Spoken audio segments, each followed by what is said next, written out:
O Brasil virou uma página da sua história recente quando, pela primeira vez na história do país, um ex-operário consegue chegar ao poder.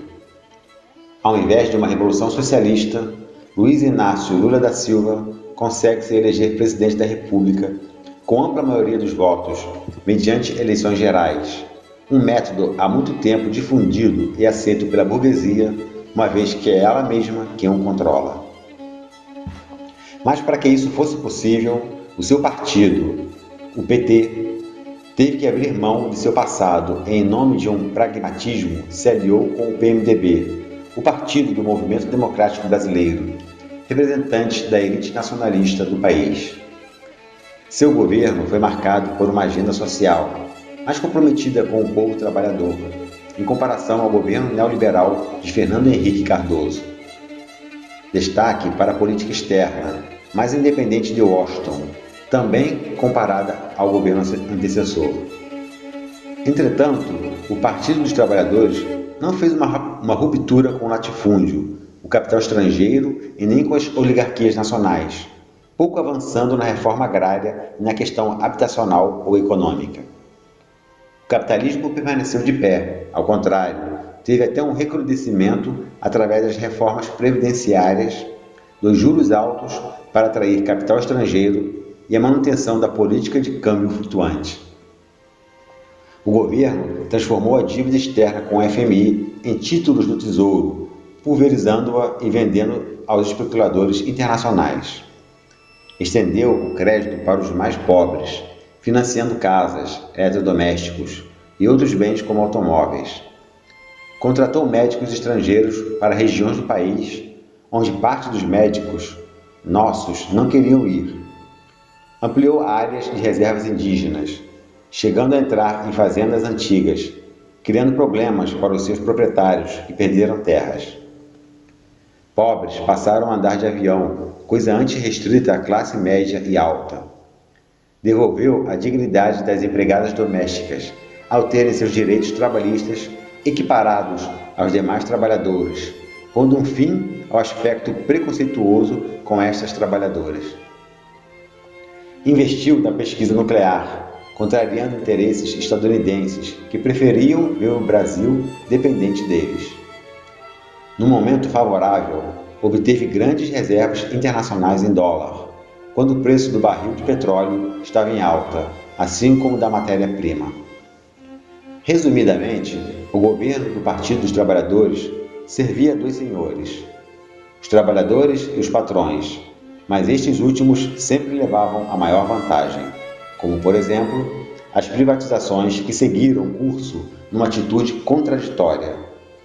Estas contradições levariam a questão da governabilidade do PT a uma região perigosa, quando as elites perceberam que este não era o governo que elas queriam. Numa tentativa de permanecer na arena mundial, as esquerdas passaram a defender minorias e questões consideradas por elas como de suma importância, a exemplo do racismo, xenofobia, união civil de homossexuais, violência contra a mulher, liberação de drogas e pouco poder ofensivo como a maconha. Isto tudo nada mais era do que um retrato da esquerda esfacelada, sem rumo e que abrira mão da luta armada revolucionária em favor do jogo estipulado e mantido pela burguesia, que é o sistema eleitoral. Um sistema de votos que apenas legitima o poder da burguesia e a estratifica no poder, em nada alterando substancialmente um país ou região. Ao abraçar estas causas chamadas progressistas, o governo petista no Brasil só fez aumentar a ira dos conservadores, a ponto de irem às ruas e discursarem também nas redes sociais toda a sua indignação contra essas medidas que afrontavam valores que a burguesia havia reivindicado para si, como família, mérito e igreja. Setores de extrema direita fizeram-se ouvir através de passeatas, protestos, dominação na internet e redes sociais, com intelectuais e pseudo-intelectuais de direita, fazendo discursos de ódio ao socialismo e ao PT. Liberais, fascistas, neonazistas, conservadores de toda matiz se uniram para derrubar o governo petista. A isto eles levantaram um argumento central: o Brasil se tornara comunista.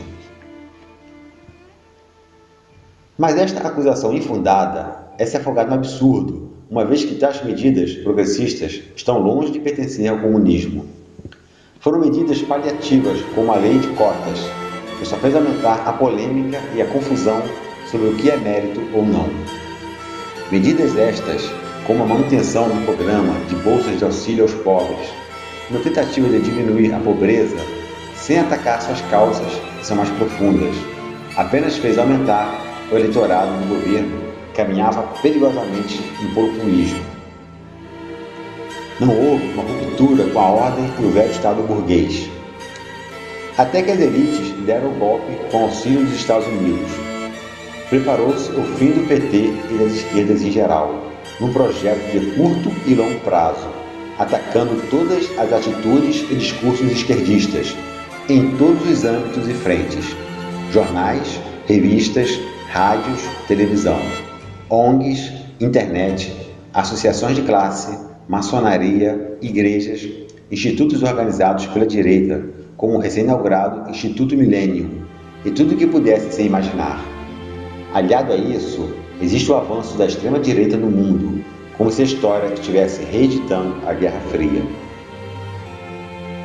O governo petista no Brasil foi acusado de escândalo, com o mensalão e a alta cúpula do partido foi incriminada e presa, a exemplo de José Dirceu. O escândalo do mensalão tomou conta dos noticiários do país, dando grande destaque aos arroubos e corrupção que teriam sido feitos, em sua maior parte, pelo Partido dos Trabalhadores. Ao passar dos anos, pessoas foram presas, interrogadas, mandatos cassados e contas do exterior devassadas. Quando esta CPI e escândalo começaram a perder fôlego, surge um outro escândalo maior ainda: os desvios de dinheiro da Petrobras e as propinas milionárias envolvendo muitos parlamentares, em especial a alta cúpula do PT. Curiosamente, esta CPI veio logo após a descoberta do pré-sal, uma reserva multibilionária que faria o Brasil ingressar facilmente no clube dos países mais ricos do mundo. A cobiça internacional, os interesses estadunidenses, que não viam com bons olhos um Brasil de esquerda influenciando os países da América do Sul, fez com que medidas fossem tomadas. A situação se tornou mais urgente ainda para a burguesia, tanto do Brasil quanto a de fora, quando o candidato deles, Aécio Neves, perdeu a eleição de 2014. A essa altura, um homem já havia sido preparado, anos antes, para derrubar a esquerda no Brasil: o juiz Sérgio Moro, conforme documentos vazados pelo Wikileaks. Teve início então a Operação Lava Jato.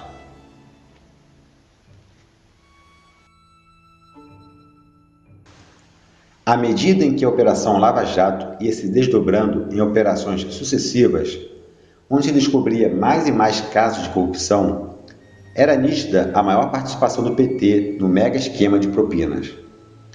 A Petrobras, a maior empresa do Brasil, estava no centro dessa mega corrupção, e a imprensa noticiava todos os dias escândalos e prisões de muitos empresários e parlamentares.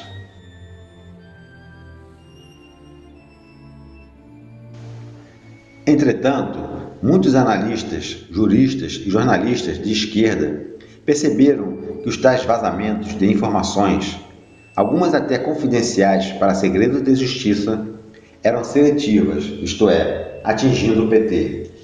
A mídia no Brasil condenara antecipadamente o PT e os seus dirigentes, sem provas cabais, apenas se baseando em delações premiadas.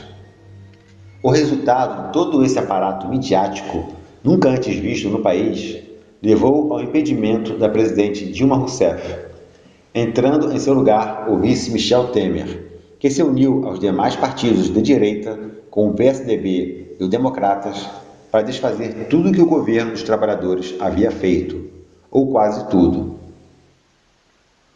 Não restava a menor dúvida para a imprensa internacional, como o jornal Le Monde, El Nación e até mesmo o conservador The Wall Street Journal que se tratava de um nítido golpe de Estado, desta vez sem armas e tanques. Michel Temer havia dito logo depois que as ideologias estão fora de moda, mas esqueceu de complementar que os golpes de Estado na América Latina, por meio dos militares, também estavam fora de moda. Foi a volta do neoliberalismo, mas a classe alta do país e muitos alinhados com o fascismo também rejeitaram Temer, fazendo coro com as esquerdas no Fora Temer. A associação de Temer com o golpe foi tão forte que ele também ficou conhecido no Brasil e no exterior como Temer golpista. Em resposta a esse golpe, países da América Latina como Equador, Venezuela e Bolívia trataram de chamar de volta seus diplomatas. Este episódio que está acontecendo no Brasil, de 2016, é uma amostra clara da grande dificuldade do socialismo se instaurar num país, pois, mesmo não sendo socialista, mas tendo apenas um traço desse sistema, que é a preocupação com a classe pobre e trabalhadora, foi o suficiente para a derrubada de um governo. Assim como em outras partes do mundo, a resistência das elites em abrir mão de seus privilégios e poderes faz com que a exploração do homem pelo homem continue em nossos dias. Now is extremely unfortunate in many ways. First of all, there has been a massive level of corruption. Regrettably, the Workers' Party, Lula's party, which had a real opportunity to achieve something extremely significant and did make some considerable positive changes, nevertheless joined the rest, the traditional elite, in just wholesale robbery. And that should be punished. On the other hand, what's happening now, what you quoted from El Salvador, I think is pretty accurate. It's a kind of a soft coup. The elite detested the Workers' Party and is using this opportunity to get rid of the party that won the elections. They're not waiting for the elections, which they probably lose, but they want to get rid of it, exploiting an economic recession, which is serious, and the massive corruption that's been exposed. But as even the New York Times pointed out, Dilma Rousseff is maybe the one leading politician who hasn't stolen in order to benefit herself. She's being charged with manipulations in the budget, which are pretty standard in many countries, taking from one pocket and putting into another. Maybe it's a misdeed of some kind, but certainly doesn't justify impeachment. In fact, we have the one leading politician who hasn't stolen to enrich herself, who's being impeached by a gang of thieves who have done so. That does count as a kind of soft coup. I think that's correct.